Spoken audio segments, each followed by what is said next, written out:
Как се казвате? Ана Мария. Така за пореден път ви интервюираме. Какво правите днес тук? Днеска бях водеща, най-добре с моя партньор там, който може да видите. Заповядайте! Прекрасни сте!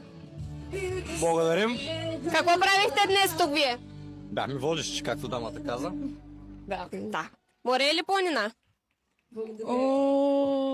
Планина. Аз пък съм за море. Не, аз съм за планина. Може ли да изпеете припева на любимата ви песен? Аз няма да изпея припева, нямам любима песен, съжалявам. Ще изпея нещо народно. Супер! Катерино, моме, Катерино, Катерино, моме, Катерино. Прекрасна сте! Благодаря! Мерси.